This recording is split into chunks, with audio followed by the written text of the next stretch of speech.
If you're a creator, let's be real, you know the pressure. You're always at this crossroads, right? Do you chase that quick, fleeting high of a viral hit, or do you play the long game and actually build a legacy? Well, today, we're going to explore that long game, the roadmap to a sustainable YouTube career that's still thriving long after the clickbait has fizzled out. Okay, so let's just get right into it. At its heart, the YouTube algorithm is basically just an attention engine. Think of it like a hungry machine that's designed to find and promote whatever gets the most clicks, the most watch time, the most shares, like right now.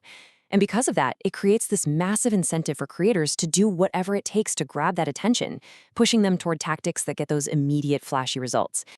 So if you're out there trying to cut through all that noise, you're kind of forced to ask yourself the big question. What is the absolute fastest way to get that algorithm to finally notice me? And that question, well, it takes us right here to our first section, the allure of shortcuts. We're going to dig into the most tempting and, honestly, the most dangerous path a creator can take, trying to get those quick views using superficial tactics. And let's start with maybe the most common one of all. The first big promise of this shortcut is, of course, rapid views. And you know what? It works. At least, it looks like it works.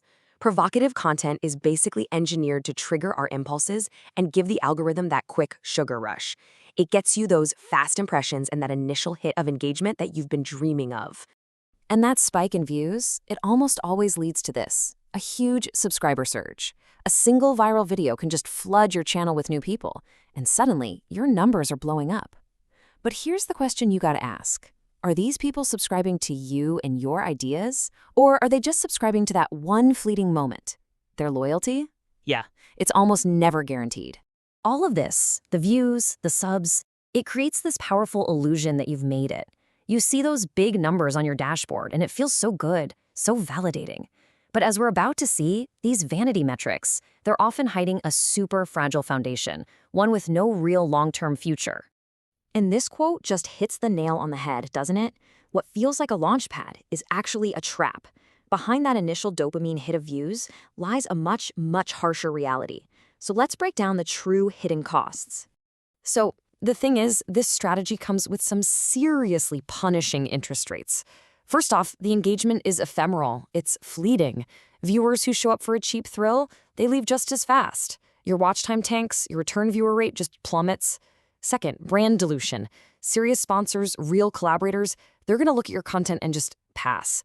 You're closing doors you didn't even know were there. And finally, and this might be the most important one, audience misalignment. You end up attracting people who have absolutely zero interest in your actual expertise, your products, or your community. It makes building a real business impossible, and honestly, it takes a huge psychological toll. You're left feeling kind of empty, making content for an audience that doesn't even see the real you. Okay, so if chasing trends and cheap thrills is a dead end, what's the alternative?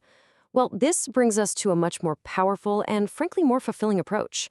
Let's explore the first pillar of a sustainable career, building on a solid foundation of authenticity, niche, and genuine passion. All right, first up, let's talk about Mike Boyd. This guy built an amazing career by leaning into the one thing most creators try to hide, the messy, awkward, and sometimes frustrating process of learning. And in doing that, he proves that your authenticity can be your greatest superpower. So Mike's whole strategy is what he calls learning in public. He literally documents everything, the stumbles, the frustration, the little tiny wins. His viewers don't show up for a perfect highlight reel. They show up for the real human journey. And let me tell you, that kind of transparency builds a level of trust and loyalty that manufactured, provocative content can never, ever touch. Now, authenticity isn't just about showing your flaws. It's also about unapologetically loving what you love, no matter how specific it is. This next example just completely shatters the myth that you need to have broad appeal to succeed. I want you to meet Sabrina Jorgensen. Her channel is thriving by making short academic videos about a topic you'd never, ever expect to go viral: niche French literature. By all conventional YouTube wisdom, this shouldn't work. I mean, come on. But just look at this number. Over 1.3 million organic views. We're talking zero ad spend, no clickbait, no viral gimmicks. Just pure, focused passion for a very specific subject that found its dedicated audience. This just proves that when you lean into what you genuinely love, the right people, they will find you. Okay, so we've seen the power of being authentic and owning your niche, but a career that lasts needs one more key ingredient. You have to be genuinely useful. So let's dive into the second pillar, building trust by delivering real value. And honestly, there is no better example of this than Adrienne Mishler of Yoga with Adrienne. She didn't build one of the most beloved channels on all of YouTube by being the flashiest or most extreme yoga instructor. No, she built it by listening, really listening to what her audience actually needed from her. What's so great about this slide is how clearly it connects the dots. Adrienne's strategy was genius in its simplicity. Find out what people were actually searching for, real problems like yoga for back pain, and then create warm, welcoming, accessible content that solved that exact problem. And the result? Over 11 million subscribers and a multi-million-dollar business built entirely on service, not spectacle. So this right here, this is the whole secret. This is the key takeaway from Adrienne's incredible success. It's not about trying to game the algorithm, it's about providing genuine solutions to people's problems. That is the most powerful and sustainable growth engine you could possibly ask for. And here's the best part. You don't need a massive production budget to provide this kind of value. Just take a look at Meredith Marsh. She built a six-figure business with simple, clear, podcast-style videos. She's living proof that your audience is there for you and for your expertise, not for some flashy, over-the-top editing. So you've found your niche, you're providing real value. You're all set, right? Well, not quite. How do you stay relevant for the long haul? The answer is right here in our next section, evolving for long-term growth. Because the creators who truly last are the ones who are willing to grow right alongside their audience. Take Allie Hills. She's been on YouTube for over a decade, which in internet years is basically a century, right? So what's her secret to longevity?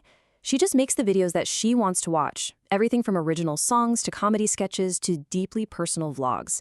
Her content is impossible to put in a box because she's a real multidimensional person, and that raw authenticity is the real source of her staying power. But sometimes evolution isn't just about following your own whims. It's a strategic, deliberate pivot. And Tracy Campoli's story, wow, it's one of the most powerful examples of this I've ever seen.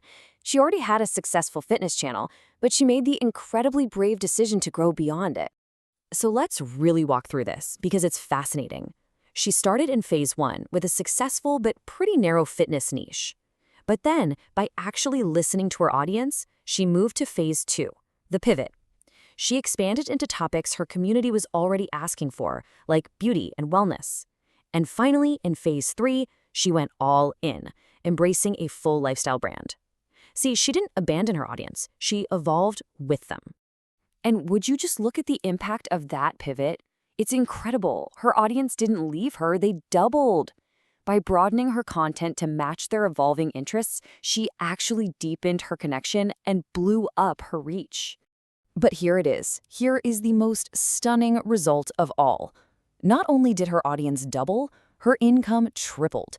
This is definitive proof that being willing to reinvent yourself and follow your audience's journey isn't just creatively fulfilling, it is incredibly smart business. Okay, so we've looked at the shortcut and all its hidden costs, and we've seen these amazing case studies of creators who chose a much better path. So now let's boil all these lessons down into something you can actually use. This is your sustainable creator blueprint. So what's the blueprint? It really comes down to these 5 core principles. First, focus on value. Solve a real problem, just like Yoga with Adriana did. Second, embrace your niche. Remember Sabrina Jorgensen? Deep passion for something specific beats broad and shallow any day. Third, build community. It's not about a subscriber number, it's about real connection. Fourth, prioritize authenticity. Be unapologetically yourself. Mike Boyd showed us that vulnerability is a superpower. And finally, evolve boldly. Just like Tracy Campolele, don't ever be afraid to grow with your audience. Their journey is your journey.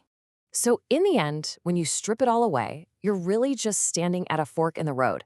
You've got these 2 paths. The shortcut, it offers those fleeting views, but it costs you your brand and leaves you with the wrong audience. But the sustainable path, the one we've been talking about, that's the one that builds true loyalty, opens up incredible brand opportunities, and creates a real lasting community. I really want to leave you with this one thought because it's the most important takeaway of all. Your unique perspective, your weird sense of humor, your curiosity. That is your greatest asset. An algorithm change can't take it away, and no competitor can ever copy it. So the challenge I have for you, starting right now, is to answer this question. What is that one singular thing about you? Find it, nurture it, and then go make your next video about that. Because building a career that you are truly proud of, one that actually fills you up instead of drains you, it all starts right there. The rest will follow.